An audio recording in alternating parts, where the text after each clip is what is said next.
Okay, everyone. Hope you caught that. That was my second run today. Today is now Tuesday. It's got to be pushing 3 in the afternoon. I've had this out once already earlier. Did the first test after coming down here and readjusting the brakes. And now that first test I didn't bother recording. The winds are pretty much straight down the runway. We got some weather rolling in, so within the next half hour it's expected to be raining, and then after that there's a big cell coming in behind it, so it's going to have some pretty good rain coming down later. So I'm sure you guys were able to make out that time that the tail came up. That was the highest I've ever had the tail in the air, always because before it was always too sensitive. With the wind straight down the runway, my rolling speed isn't as fast as the taxi speeds that I've been normally doing. Turn the monitor on here. But I made the brake adjustments. I took and unscrewed. I had the forks for the brake master cylinder screwed all the way down to the bottom of the threads.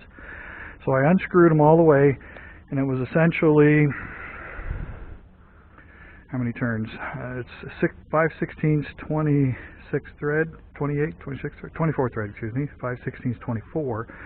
And it was 16 threads to remove the forks. So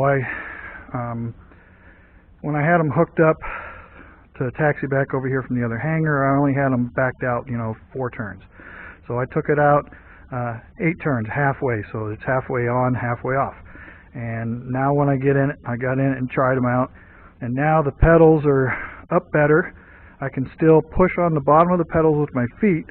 And as I get the pedal full deflection to the right or left, that over center helps tip the pedal back just enough that when I reach up with my foot, I can catch it and push on it, and the brakes work perfect. It feels absolutely phenomenal. I can tell there is a good increase in travel now, and it's easier to maneuver the pedals with my feet sitting on the floor, my heels on the floor, and just working the pedals like this with your feet, like a gas pedal in a car. And it's very smooth and easy and more natural, comfortable feeling. And so that run there, I don't even know what I got up to. I didn't look. I was just concentrating on the keeping the airplane straight. But I can tell you for sure that what a major improvement that was. I'm just going to back up here to take a look outside. The winds have been pretty steady all day. We're almost right down the runway within 10 degrees. But now, just before I went out, it's swinging 45 degrees to the west-southwest and back and forth. So it's picking up because the weather pattern's changing. When I got here, this was all high ceiling. You couldn't tell one cloud from another. And it slowly come moving in on me. And now the ceiling's down to 3,000 feet. Density altitude is 3,100 feet again today. But anyway, the first run, I was only running it up to 3,000 RPM because I just wanted to get a feel for the new rudder pedal travels and such. And the tail actually came off the ground on that, only going 50 mile an hour. And the pedal was working phenomenal, man. I was just barely just using the pedals real nice and natural, and it was following good, and it wasn't oversensitive. I'm going to take and run them at this for a few more tests, to get more comfortable to it. On that test there, that was by far the highest I've ever had the tail. I could actually see over the nose of the plane and see down the runway. So it was pretty much at flying attitude there for a few seconds, and it was dipping down a little as I was pumping the stick some. But I didn't want to push the stick too far forward to get the nose to go too far over, but I don't know if it'll do that or not. But it was dancing there, and I had it up plenty, and I was able to control it directionally. Only when I throttled back to slow down, it started wiggling around a little bit on me, and I was still carrying a little power, and I finally eased off of that, but I think that crosswind was trying to affect me down there a little bit. Coming off the torque, of course, will also make it move around, but it felt good. It felt really, really good. I'm very pleased with how it's reacting. So like I say, I'm going to try and run it a few more times. Again, today is another hot, humid day. It was about 85 when I got here at about 12:30 or so, and it's only gotten worse, and the humidity's up. I'm sweating. I mean, I'm not soaking wet, but whenever I had to crawl into the cockpit there, I'd coming out sweating all over. So, but I wanted to do this view this time to see the tail come up, and it should look pretty good. I'm anxious to see it myself, but I'll get this video up for you guys tonight. So, but anyway, like I said, I'm going to run this a few times, see how it feels, and then I'll determine if I want to take it down another half of an inch. But I've only did it twice today, so I'm going to give her a couple more tries and see how it goes. And then as long as the winds are cooperative with me, and hopefully it'll start cooling down the humidity. It's going to be nicer next weekend, but I got another picnic to go to, fly-in picnic in Erie this time, next Saturday. And I do need to come back down now, so next weekend I may just come down and get my condition inspection out of the way. I mean, there's not much to do because I've pretty much been working on the thing all year. So I'll come down and open up the panels and take a look at everything, look back in the tail, get up in the tail cone, make sure everything's good, pull the cowling, because I want to go through the engine and double check everything now that I'm putting more hours on it. So, but very pleased, folks, very, very pleased with the rudder feel now. Now it feels normal to me. I mean, it feels like it just feels normal now. It's not so tense feeling all the time. Before I was just like, gritting my teeth at times with this thing.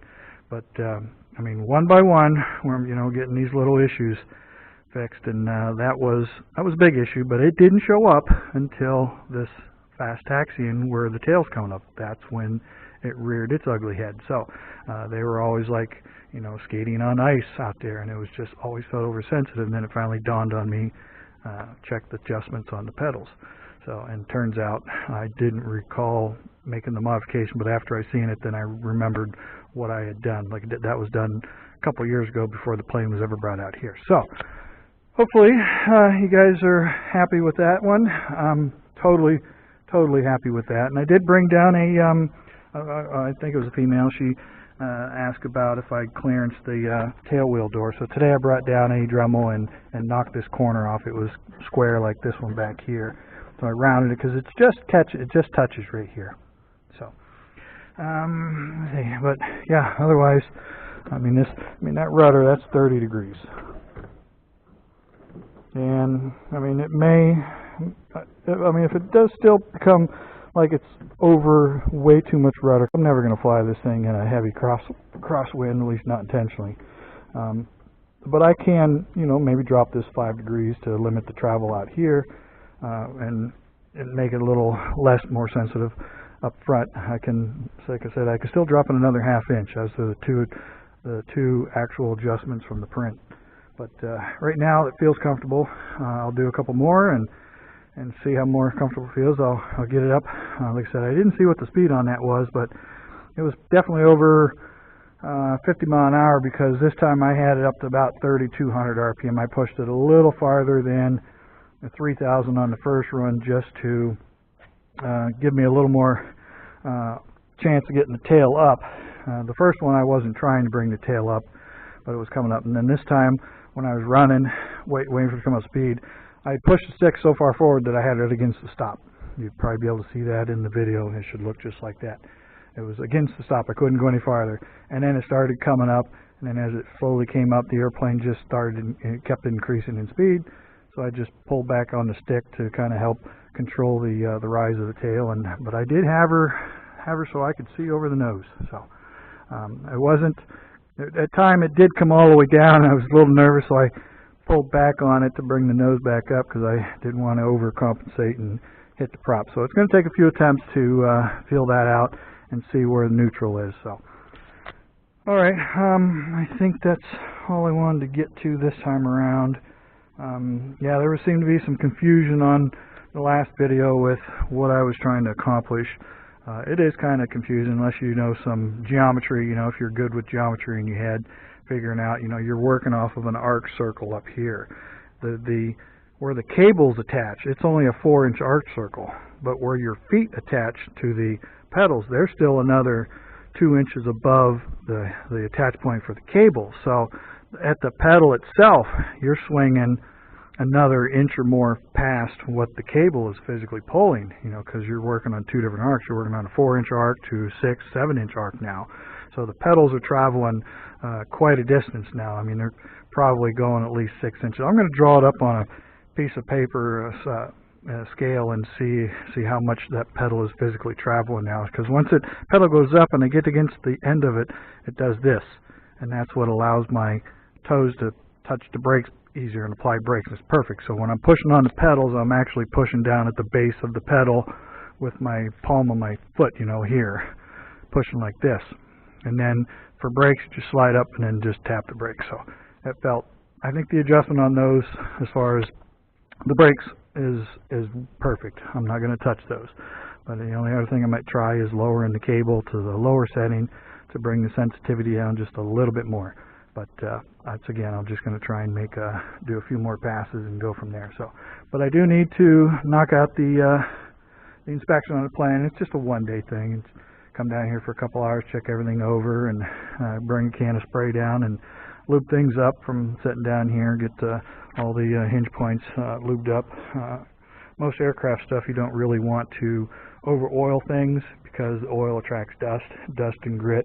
Dust and grit will get into your bearings and such, and you can wear them out prematurely. So, all right, I don't know. Let me see. If you look at me, you can't probably tell, but it's hot, it's muggy, it's nasty, and it's going to start raining. It'll be raining probably by the time I leave here and head for home. So, I'm going to go ahead and end this here, folks. And as always, appreciate everyone taking the time to watch these videos.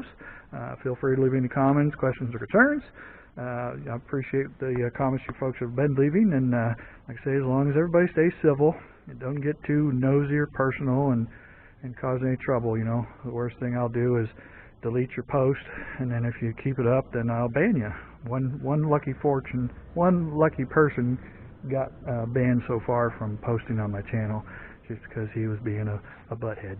Okay, folks, I'm getting out of here. It's getting warm. Let me see what time it is real quick. So I've been down here about 3 hours.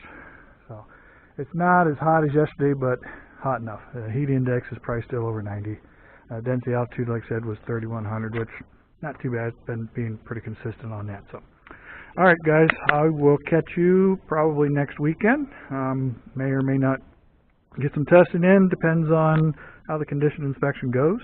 Should be able to have that done like on maybe Sunday. Saturday I'm busy, Sunday, and then Monday, Tuesday I can come down here Mondays and Tuesdays. All right, folks, I'm going to cut her here now for the last time, and we will see you guys on the next one, and I hope you enjoyed this one. So for now, this is Down and On Out.